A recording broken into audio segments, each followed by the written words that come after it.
આજે જ્યારે હું અહીં મારી કલમ અને મારા વિચારો રજૂ કરવા આવ્યો છું ત્યારે મારું હૃદય એક અલગ જ ભાવ અનુભવી રહ્યું છે। દુનિયામાં માતાની મમતા અને તેના પ્રેમ પર ઘણું બધું લખાયું છે અને તે યોગ્ય જ છે, કારણ કે માતા આપણને જન્મ આપે છે, પરંતુ એક પિતાનો ત્યાગ, તેમનો સંઘર્ષ અને તેમનો નિસ્વાર્થ પ્રેમ હંમેશા પડદા પાછળ રહી જાય છે। પિતા એક એવો વડલો છે જે પોતે આખી જિંદગી તડકો વેઠે છે પણ પોતાના પરિવારને હંમેશા શીતળ છાંયડો આપે છે। મારું પ્રથમ પુસ્તક અધૂરી વિદાય એવા જ એક આદરણીય પિતાના જીવનની સત્ય હકીકત પર આધારિત કહાની છે।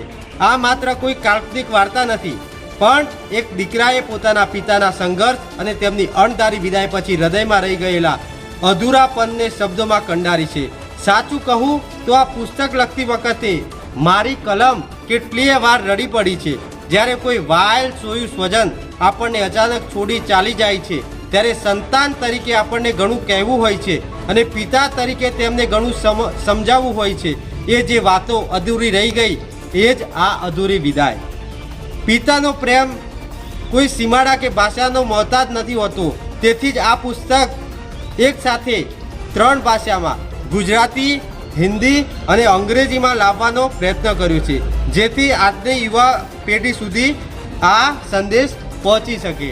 અધૂરી વિદાય લખવાનો વિચાર મને શેઠ સીજે હાઈસ્કૂલ વડાલીના મંચ ઉપર જ્યારે હું મારા પપ્પાના નિવૃત્તિ સમારંભમાં બેઠેલો હતો ત્યારે મનમાં એક શબ્દ આવ્યો અને ત્યારથી જ મેં આ પુસ્તક લખવાની શરૂઆત કરી। કોઈ પણ કર્મચારીના જીવનની અંદર ક્યારે પણ આવો પ્રસંગ ના આવવો જોઈએ કે પોતાના પિતા જ વગર એમનો નિવૃત્તિ સન્માન સમારંભ યોજવો પડે કે નિવૃત્તિ પહેલાં જ જિંદગીમાંથી નિવૃત્તિ થઈ જાય। આ અધૂરી વિદાય વાંચ્યા પછી કેટલાય વ્યક્તિઓના મારા ઉપર કોલ અને મેસેજ આવે છે અને રડતા રડતા એ કશું બોલી શકતા નથી હતા।